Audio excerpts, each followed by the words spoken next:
Do you wish you could be the present mom you've always wanted to be, but still need to provide an income for your family?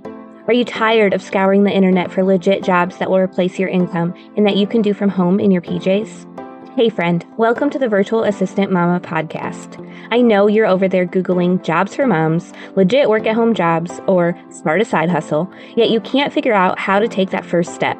So instead, you stay stuck, do nothing, or start random side hustles to try to make quick money. Becoming a virtual assistant is the answered prayer you've been waiting for. My name is Ariana, and I'm a former teacher turned work-at-home mom who replaced my teaching income as a virtual assistant in just 6 months. I did this by taking a step of faith and following the dream that God placed on my heart to be home with my babies. Mama, your dreams pale in comparison to God's dreams for you.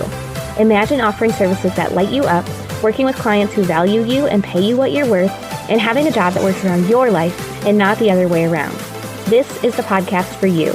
It's time to take that first step. Are you ready? Here we go. Hey, y'all. Welcome back to the Virtual Assistant Mama podcast. We are continuing our Week in the Life series where I'm bringing guests on who are in this virtual assistant entrepreneurial space and just sharing what their life actually looks like. So in this episode, I brought on Kurdziel. She is a social media manager and mentor, and she's just going to walk us through what it looks like in her typical week in the life of a social media manager and all the things. So welcome, Kat. We're so excited to have you. Thank you so much for having me. I'm so excited. Just love if you could take a moment to introduce yourself to my listeners, let them know a little bit about you, what you love to do, and how you got into this role. Yeah, of course. So again, I'm Kat. And so I started my business, oh my goodness, last year. So back in 2022, I had my son at the beginning of 2021, and we were coming out of COVID, well, still in the midst of it. And I worked for like a big chip company, and coming out of that where I was considered an essential worker, and it's my first baby, and it was a lot. So work, balancing that with my new baby, trying to get back into the swing of a crazy schedule with work. It was a lot. So all of 2021, I just felt like it was a blur, trying to find the time to actually spend time with my family. I was dropping off at daycare at 7:00, getting home at 4:30, and putting my baby to sleep at 6:30. So it was, okay, I'm working crazy amount of hours to spend an hour and a half with you a day. And on the weekend, I'm exhausted, and we're not going to do any of those fun things that you get to do with your baby, like take them all these fun places. So that year, I spent a lot of time trying to figure out what I was going to do next and trying to figure out, am I looking for another job? Am I looking for like a work from home situation? And just couldn't figure it out. And it took me a year. And that following January, so in 2022, I was like, okay, it's time. We got to figure something out. I had seen a lot of people talk about being like a virtual assistant, and it seemed to work with what I wanted to do. Had the conversation with my husband and started, I think where a lot of other people start, Google. And starting like some of those websites, like I went on Upwork, I joined all these weird, crazy Facebook groups with like 500 different tips, but no like clear direction of what to do next, and really struggled for a bit, but was determined to make it work. I was excited to be home, excited to have my son at home with me. And at that point, with just a 1-year-old, he was still napping. So I had time to figure it out a little bit. And finally kind of started to find my groove, got really deep into social media. And now I help other business owners with their content and really connecting with their audience across other platforms, not just Instagram, but through TikTok, through their email marketing list, through their podcasts, through their trainings, and using the content that they've already created to really build out their social media and marketing plan so that they don't have to spend time doing all of it themselves. I absolutely love that. I love that you're helping businesses repurpose that information they've already created and just spread their message wider. And I see a lot of similarities. I think I see similarities in every guest that comes on the podcast, but your story of just wanting to be home with your baby and to be present and to have the energy on the weekends to do those fun things. I was the same. Like I was pregnant my third year teaching. Like, how am I going to have the patience for my daughter when I'm coming home exhausted and burnout, taking care of 20 some other kindergartners. And so I totally relate with that. And I think, you know, a lot of us, we love our job and we sometimes we even grow up seeing ourselves in that role. That's how it was for Mhm. me. Sometimes you just kind of fall into it but motherhood is like such a big piece of us, I think a lot of times as women, Yes. and it's really hard to do that around a typical 9 to 5. So I'm glad you mentioned that. No, it's really hard. And I think the hardest part too is that my two big corporate jobs have always been in like more male dominated businesses where I literally heard my supervisor say to one of my coworkers that, oh, she's going to find out really quickly this isn't a job for new moms. And that was just like, ugh, I don't fit Yeah. in here as it is. Like, I need to find something that works for me and someone that accepts that, whether that's myself building my own business or like another company, but realize really quickly no one's ever going to support you the same way that you can support yourself. Yeah, definitely. I 100% agree. So, as a social media manager, what kinds of Mhm. tasks do you do throughout the week, both for like your own business and then Yeah. also like what things do you do for your clients? Yeah. So what's fun is you mentioned too, like the repurposing content piece. I get to like really see where my clients shine. So, like for example, like Mondays are like my big CEO day. That's when I like to kind of plan out my week. I play catch up, maybe catch up on a podcast of one of like my other clients from last week. I'll catch up on a podcast of theirs while I start working through some of my own stuff and start like making those notes of, okay, this is where I'm going to pull some information for some social media for next week, that type of thing. So a lot of times it's like getting to see what they're the expert in, right? And so getting to see my own clients shine, go through their past content for the week, and then taking that and making it into a way to attract their own ideal clients, right? So a lot of that, it's a lot of consumption. I consume a lot of content some days. And then just starting to plan out what their next week's look at. We look at the month, what we had, like our rough draft for the month, and then really honing in what each week looks like as it comes. And giving them the space to, if they are like, okay, I'm actually feeling something else. My audience is telling me I need this. We can still like change on a dime to make it work for them. And then in my own business, just having that flexibility, seeing what either my audience is saying, seeing what people are saying in the DMs, or seeing like a struggle that maybe one of my clients is having and going, okay, this is something other people are struggling with too. Let's do a switch and talk about this week on social media. So really, it's a lot of time in Instagram, TikTok, and then like I live in Canva and live a lot of times on my phone doing like CapCut or this or that and pulling audios and stuff. So it's a lot of content. I think that's really cool that you get to, have your hands in other people's businesses and just helping them, like I said, reaching more people and figuring out what message their listeners or their followers or their potential customers really need to hear. And then Mhm. you get to help bring that to life for them so they can reach those Yes. people.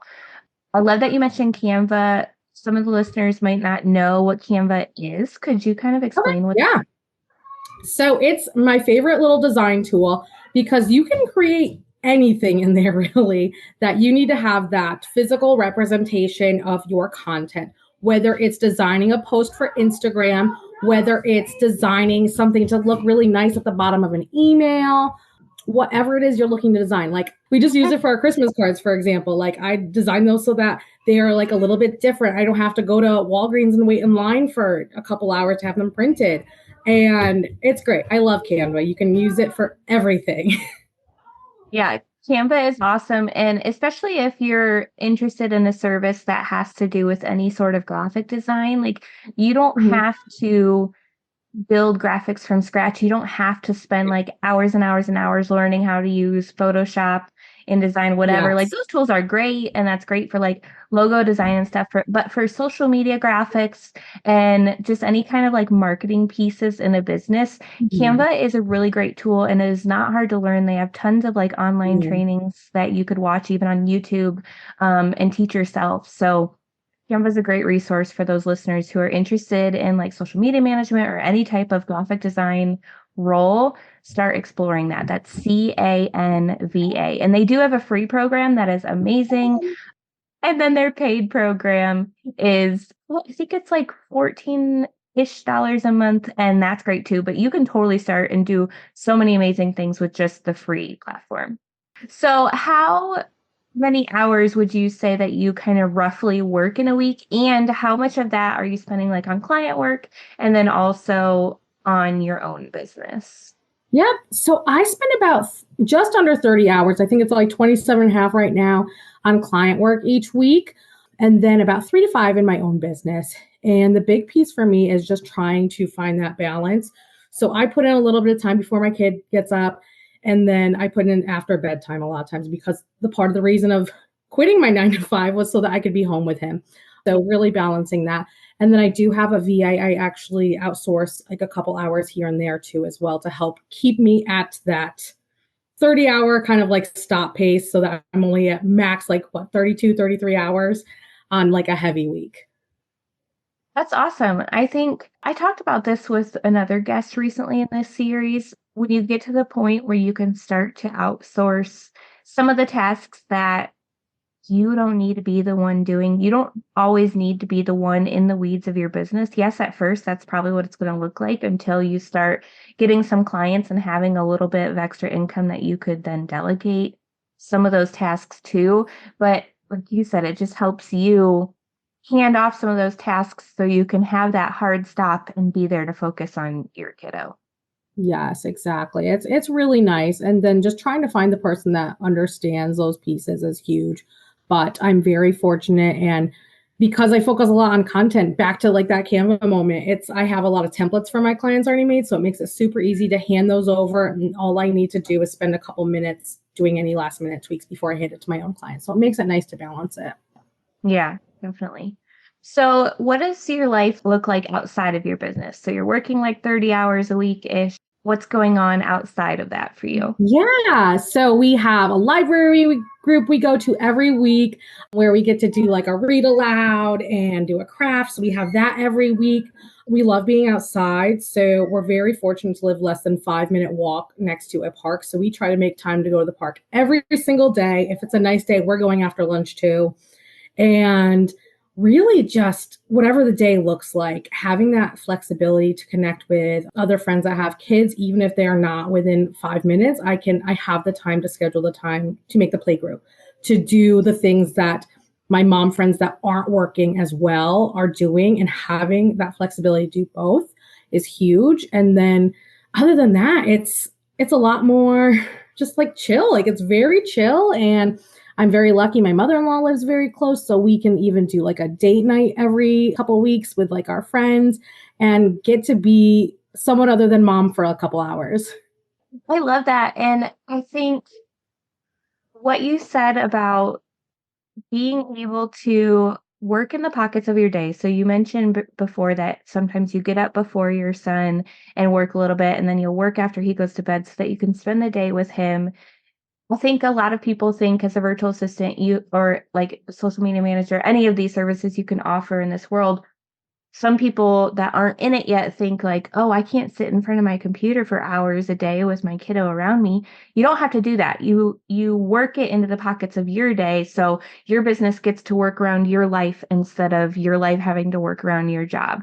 And now with what you've set up, you get to pick like, hey, we're going to go to the park right after lunch because I'm not going to be working during that time.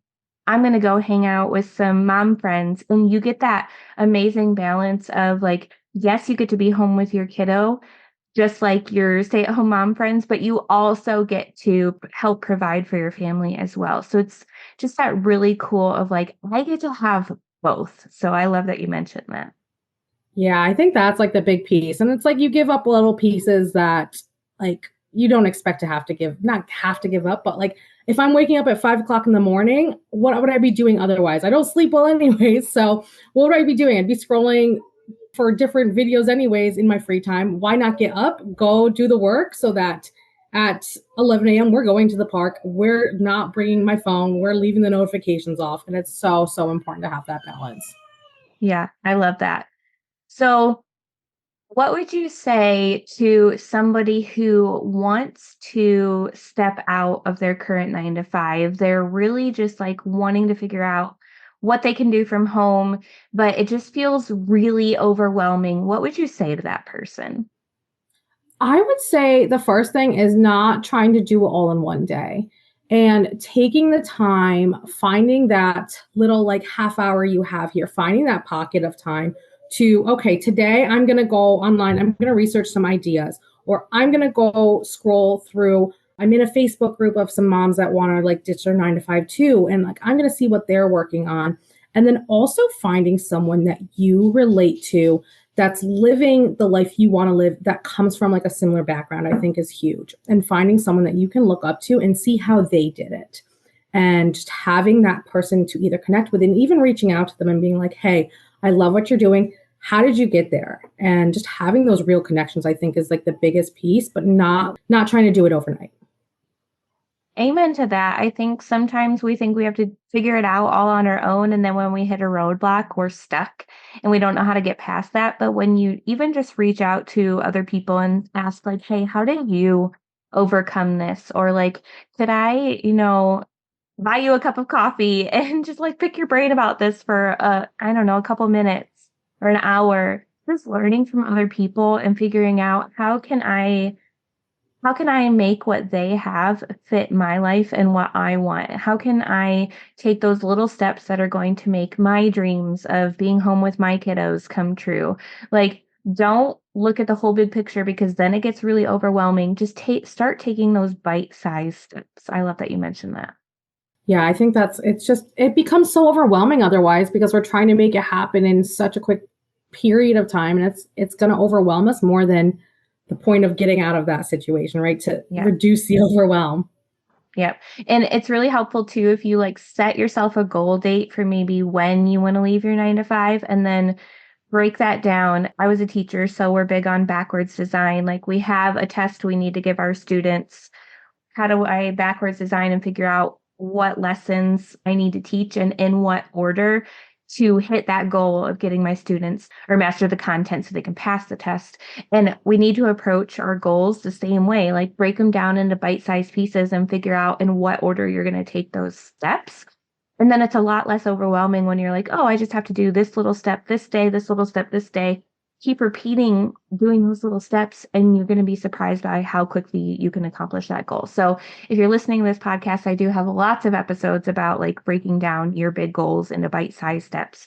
So you can go find those episodes. But yeah, like Kat mentioned, just break it down, make it tangible, easy to do, nothing super overwhelming, because if it's too much, you're going to end up giving up and then you're never going to accomplish those dreams on your heart. And I don't want that for you.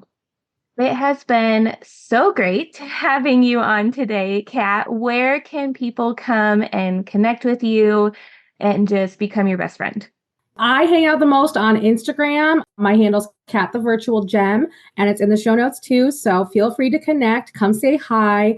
I love sharing my favorite tips and a little bit of insight of what our days actually look like. I'm always in my stories kind of showing you not even like, oh, here are all the business pieces, but here's what we're doing for fun today too. So that's the best place to connect with me. Awesome. So yeah, if you are listening, make sure you go and get connected with Kat and just, follow along on her journey. Well, thank you again so much for coming on today. It was such a pleasure having you on the show. Thank you so much. All right, y'all, make sure you leave a review on the show if you've been loving it. That's just what helps us get more amazing guests on the show, just like Kat. And I cannot wait for you guys to tune back in for the next episode real soon. I love y'all so much. I hope you have a great rest of your week. Thanks so much for hanging out with me today. I would love to bless you with a free gift as a thank you. All you have to do is leave a review of the show on Apple Podcasts. Take a screenshot and send it to podcast@virtualassistantmama.com. I'll send you a code so you can snag my virtual assistant toolkit for free. And don't forget to come hang out with us in our free community, facebook.com/groups/virtual assistant mama. I'm so honored to support you in your journey to becoming a virtual assistant. Until next week, y'all, keep following the dreams that were placed on your heart. so you can be the present mama you've always wanted to be.